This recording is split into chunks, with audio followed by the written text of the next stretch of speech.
ආයිබෝවන් සුබ දවසක්. පාස්කු ප්‍රහාරයේ සැලසුම විතරක් නෙවෙයි සහරාන් කල්ලිය පාස්කුවටත් ගහලා දලදා පෙරහැරටත් පහර දෙන්නයි හිටියේ කියලා උදේ ගම්මන් පිළ කිව්වා. දැන් ওই ගම්මන් පිළ මේවා දැනගත් ආකාරය ගැන නම් අපිට පුදුමයක් නැහැ. මොකද ওই සැලසුම් ගැන සැලසුම් කරපු උන්දලා නොදැන ඉන්න විදිහක් නැහෙනි. ඒ වගේම Tamanව අත්අඩංගුවට ගන්න හදන බවත් කිව්වා. කොහොමත් ඔය අද පිල්ලේ හෙට සලේ බව දැනන් හිටියා වගේම Tamanගේ වාරය ගැනත් ගොම්මට හොඳ අවබෝධයක් ඇති. ඉතින් වීඩියෝ එකට යන්න කලින් හැමදාම වගේ ඔබට මතක් කරනවා මේක නීති දැනුම බෙදා දෙන YouTube නාලිකාවක්. අපි දේශපාලනයත් කතා කරනවා.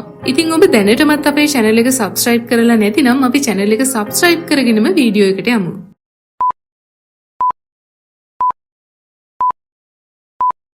වෙලාවකට නීතිඥ වෙලාවකට ඉංජිනේරු තව වෙලාවකට ගත් කතුවරයෙකුත් වෙන ගොම්මන්පිලව අපි හඳුනන්නේ කට්ට කෛරාටික දේශපාලකෙක් විදිහටනේ. ඔය නීතිඥකම හැබැයි නෑ මොලයාගේ වගේ හොර එකක් නෙවෙයි. ඉංජිනේරුකමත් අර චිචීගේ වගේ අහසින් පාත්තුන එකක් නෙවෙයි. ඒ වගේම ගොම්මන්පිලගේ කපටි හිවල් ගතියත් උපතින්ම අරන් ආපු එකක් විය යුතුයි. ඉතින් ඔය පාස්කු ප්‍රහාරයේ මහා මොලකරුවන් ගැන ලියලා පොතක් වශයෙන් එලි දක්වන්න යොදාගෙන තිබෙන්නේ 31 වෙනිදා. එහෙම නිකම්ම පොතක් ලිව්වා කිව්වටවත් එලි දක්වන දවස කිව්වටවත් මේ රටේ මිනිස්සු තියා බලු බල්ලෙක්වත් ඒ ගැන තැකීමක් නොකරන බව උන්දලාම දන්නවා. ඒ නිසා ඊළඟ නඩු දිනේට පසුව යෙදෙන ආසන්නම දවසක් මේ වැඩේට යොදාගෙන වෙනම ප්‍රචාරණයක් කළා මේ පොත එලි දක්වනවාට බයේ Tamanව අත්අඩංගුවට ගන්න නියමිතයි කියලා. ඔය අත්අඩංගුවට ගන්නවායි කියන දවස කොහොමත් ගුම්මන්පිල උසාවි යා යුතු ඊළඟ නඩු දිනය. ඉතින් මේ කට්ට කෛරාටික ප්‍රචාරණය හරහා කාලයක් තිස්සේ අවධානය අහිමි වෙලා ඉන්න ගොම්මාට ආයෙමත් අවධානය ලැබිලා තිබෙනවා. හැමදාම නඩුවට ගිහින් Tamanම අටවගත්ත ව්‍යාජ මයික් ටිකක් ඉදිරියෙන් තබාගෙන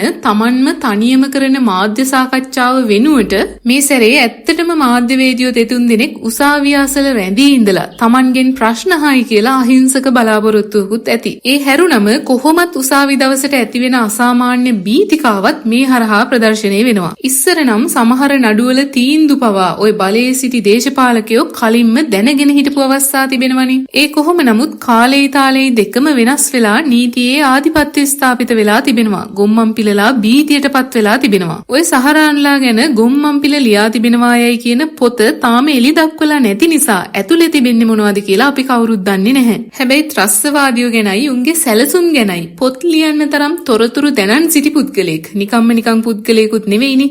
ජනතාවගේ ඡන්දෙන් පාර්ලිමේන්තු ගිය ජනතාවගේ නියෝජිතයෙක්. ජනතාව සම්බන්ධයෙන් වගකිව යුතු පුද්ගලෙක්. මෙතරම් තොරතුරු දැනන් ඉඳලත් ඒ ගැන පොලිසියට පැමිණිලි නොකලේ කිම කියලා අහන්නම වෙනවා. ඉතින් මේ සැලසුම් වල දලදා මාලිගාවත් ඉලක්කයක් වෙලා තිබුණලු. සහරාන් කල්ලියට එම යෝජනාව කළේ කවුද කියලා අපි අහන්නේ නැහැ. නමුත් ඔය ත්‍රස්තවාදීන්ට කටුවා පිටිය පල්ලිය පෙන්නුවේ සලේ වගේ ත්‍රස්තවාදීන්ට දලදා මාලිගාව පෙන්නුවේ ගොම්මාද කියලත් අපිට අහන්න සිදු වෙනවා. මේ ප්‍රකාශවල තිබෙන බරපතලභාවය වගේම ගොම්මා සහ ත්‍රස්තවාදීන් අතර තිබෙන සමීප සම්බන්ධතාවය ගැනත් මේ රටේ ජනතාව වන අප කල්පනා කරන්නේ කම්මුලේ අත ගහගෙන. එකාතකින් දේශපාලන වාසිතකා මේ දේශපාලන හිවලුන් සිදු කරන අසත්‍ය ප්‍රචාර ගැන අපට කම්පා වෙන්න පුළුවන්. අනිත් අතට පෞද්ගලික ප්‍රතිලාභ තකා ඒ කියන්නේ මුදල් ලිපවීම හෝ සුඛෝපභෝගී ජීවිතයක් ගත කිරීමට පවතින ආසාව වෙනුවෙන් සමස්ත රටක්ම සහ කෝටි 2කට ආසන්න ජනතාවකගේ ජීවිත ගැන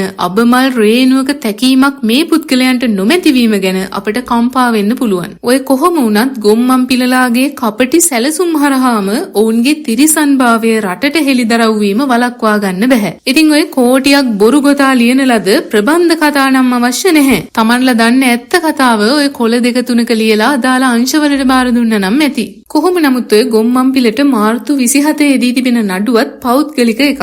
1996 වසරේදී ඒ කියන්නේ ගොම්මට අවුරුදු 26 දී විතර ඕස්ට්‍රේලියානු ජාතික කාන්තාවකගේ අත්සන ව්‍යාජ ලෙස යොදා ගනිමින් ඇටෝනි බලපත්‍රයක් හදලා ඒ හොර අත්සන් සහිත ඇටෝනි බලපත්‍රය යොදාගෙන ඩිජිටල් නොමිනීස් නැමැති සමාගමක කොටස් විකුණලා රුපියල් මිලියන් 21ක මුදලක් අයථා ලෙස පරිහරණය කර තිබෙනවා. ඉතින් මේ නඩුව මහජන දේපල අවභාවිතා කිරීමක්වත් ගොම්මන්පිල දේශපාලකයෙකු වශයෙන් සිදු කළ මගඩියක්වත් නෙවෙයි. ඔය පුද්ගලයා ඔය චෝදනාවලට වරදකරු වෙලා සිර සිරගත වුණත් ඒක දේශපාලන පරිගැනීමක් වෙන්නේ නැහැ. ඉතින් ලංකාවේ දේශපාලනයට ප්‍රවේශ වෙලා මැති ඇමතිකම් කරන්නත් කලින්ම ගොම්මන්පිල මුදල් ලිපවීම වෙනුවෙන් Tamanගේ කපටි මොළය කොතරම් හොඳින් භාවිතා කර තිබෙනවාද යන්නට මේක හොඳ උදාහරණයක්. එහෙම බැලුවොත් ගොම්මන්පිල කියන්නේ සාමාන්‍ය සමාජයේ ජීවත් වීමට සුදුසු පුද්ගලයෙකු නොවේය කියලා තර්ක කරන්න පුළුවන්. මොකද ඔය අපරාධකරුවන් සිරගත කරලා සාමාන්‍ය සමාජයෙන් වෙන් කර තබන්නේ පරිගැනීමක් විදිහට නෙවෙයි. ඒ පුද්ගලයන් සමාජයට මුදා හැරියොත් ඔවුන්ගෙන් සමාජයට නැවත සිදුවිය හැකි හානිය වළක්වා ගන්න.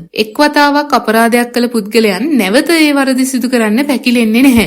ඉතින් පුරුද්දක් විදිහට Tamanගේ කපටි මොළය භාවිතා කරලා කැත වැඩම සිදු කරන ගොම්මන්පිලලාව මේ සමාජයෙන් වෙන් කර තැබිය යුතු වෙන්නේ ඔය පුද්ගලයන්ගෙන් සමාජයට දිනපතාම හානි වෙන නිසා. ඔය මැතිවරණ සමයේදී Tamanගේ නම ප්‍රචාරය කරගන්න ගම්මන්පිලලාම 22ක් ස්වාධීන කණ්ඩායමක් විදිහට තරඟ කරවා තිබුණා ඔබට මතක ඇති. ඊට අමතරව Tamanගේ මැතිවරණ අංකය ප්‍රචාරය කරවා ගන්න පාස්කු ප්‍රහාරය ගැන විවිධ හෙළිදරව් සිදු කරනවා යයි කියා මාධ්‍ය හමු පැවැත්වුවා ඔබට මතක ඇති. ඉතින් හම්බ කරගෙන කන්නත් Tamanගේ පැවැත්ම තහවුරු කර ගැනීමටත් කට්ට කෛරාටික සූක්ෂම ක්‍රියාම සිදු කරන පුද්ගලයෙකුගෙන් අපට සදාචාරාත්මක හැසිරීමක් බලාපොරොත්තු වෙන්න බැහැනේ. අපි මේ රටේ පුරවැසියන් වශයෙන් ගොම්මන්පිලලාගෙන් එහෙම සදාචාරාත්මක හැසිරීමක් බලාපොරොත්තු වෙන්නෙත් නැහැ. මේ වෙනකොට වීදි නාට්‍යයක් වගේ තැනින් තැන මාධ්‍ය සාකච්ඡා තියමින් අවභාවිතා කරමින් යන පාස්කු ප්‍රහාරයේ චූදිතෙක් වශයෙන් අත්අඩංගුවට අරගෙන ඉන්න සුරේෂ් සලේ කනාශ්‍රිත රෝගයක් සම්බන්ධයෙන් කොළඹ ජාතික රෝහලට ඇතුළත් කර තිබෙනවා. ඉතින් ඊළඟට ගොම්මා විසින් තිර රචනය කරන්නේ CID නිලධාරීන් සුරේෂ් සලේගේ කනට ගැසීමක් සම්බන්ධයෙන් වන්නටත් පුළුවන්. කොහොම නමුත් ඔය ගොම්මාගේ පාස්කු පුස්තකයේ එළි දක්වන්නට පෙර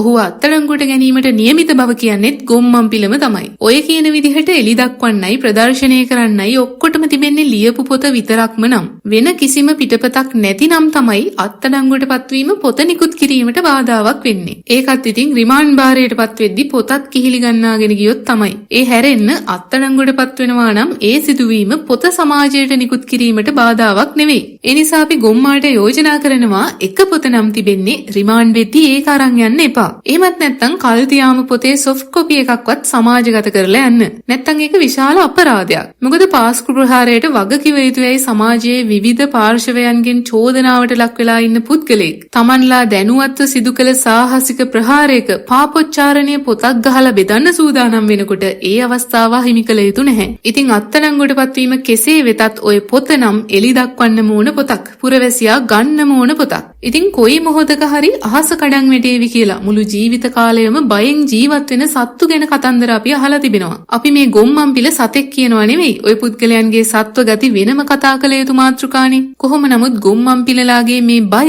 ඔවුන්ගේ අහස අද කඩන් වැටෙයි හෙට කඩන් වැටෙයි පන්නේ එකක්. අද හරි හෙට හරි කොයි මොහොතක හරි දෑතට විලංගු වැටෙන බව උන් දන්නවා. අහස කඩන් වැටෙන බව දන්නවා. ඉතින් මේ සිදුවීම ගැන ඔබ මොකද හිතන්නේ? ඔබේ අදහසත් පහලින් කමෙන්ට් කරන්න අමතක කරන්න එපා. ඒ වගේම අපි තව දුරටත් මෙවැනි වැඩසටහන් මේ නාලිකාව හරහා ගෙනෙනවා. ඉතින් ඔබ මෙවැනි වැඩසටහන් වලට කැමැත්තක් දක්වන එක් නම් අපේ channel එක subscribe කරන්නත් අමතක කරන්න එපා.